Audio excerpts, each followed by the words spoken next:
Cher professeur, pour la parole octroyée. Monsieur le Président du jury, honorés membres de la composition, distingués invités à vos races et qualités respectives, très chers camarades, étudiantes et étudiants, bonsoir. Bonsoir. Une fois de plus, bonsoir. Il est difficile à parler à la dernière position, mais nous allons essayer de faire l'essentiel comme les minutes sont très jalouses. Très chers camarades étudiantes et étudiants, distingués invités et augustes assistants, c'est pour nous un honneur en ce jour de nous retrouver devant vous pour vous présenter ce travail de fin de cycle, fruit de nos recherches qui portent sur modicité des salaires des enseignants et son influence sur les rendements scolaires dans les écoles secondaires privées agréées de la ville de Lissala. Monsieur le Président du jury, honorés membres de la composition, dans le domaine de l'éducation, la motivation des enseignants joue un rôle crucial dans la qualité de l'enseignement et le rendement scolaire des élèves. Parmi les facteurs susceptibles qui influencent la qualité de l'enseignement, il y a les salaires des enseignants, les conditions de travail, les incitations financières occupent une place importante. Non seulement par la loi congolaise, comme on les retrouve dans le Code du travail et libreté, mais aussi par les lois internationales.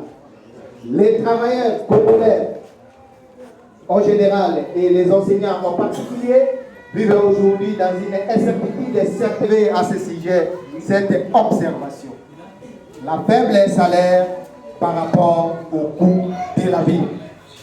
Il est plus intéressant à ce jour, à ce qui nous concerne, en notre qualité de chercheurs et voir dans le domaine de l'éducation, de nous intéresser sur ce qui se passe réellement dans les processus éducatifs reliant l'enseignant à l'élève.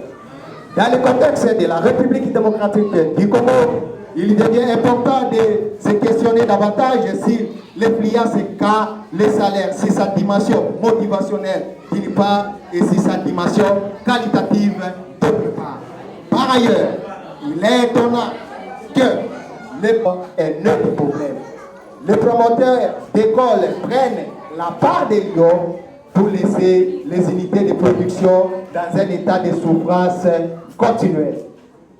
C'est pourquoi, Monsieur le Président du jury, honorés membres de la composition, nous avons fait une constatation selon laquelle, dans la ville de Lissala, certains enseignants des écoles secondaires privées agréées touchent un salaire modique. Pourtant, la loi du Congo, dans son numéro 14/004, du 11 février 2014, prévoit dans son article 200 ce qui suit. Je cite: les personnels de l'enseignement national ont un droit à une rémunération juste et honorable, à des conditions sociales et professionnelles décentes, à une considération motivante.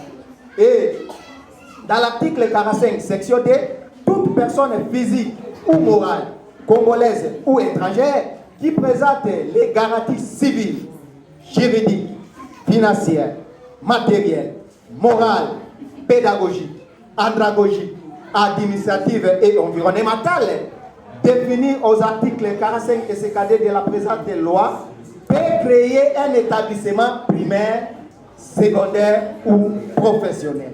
Ainsi, partant de tout ce qui précède, notre éthique de Monsieur le Président du jury, honoré membre de la composition, fait le noble devoir de répondre aux dérogations suivantes. Les salaires des enseignants du secondaire des écoles privées agréées de la ville de Lissala leur permettent-ils de produire un travail de qualité? Est-ce que les enseignants trouvent que les salaires sont modiques? Quelles sont les causes de la modicité des salaires des enseignants du secondaire dans les écoles privées agréées de la ville de Lissala? Les enseignants du secondaire dans les écoles privées agréées de la ville de Lissala signent-ils un contrat du travail avec leurs promoteurs en amont ou la question des salaires est évoqué. Quels sont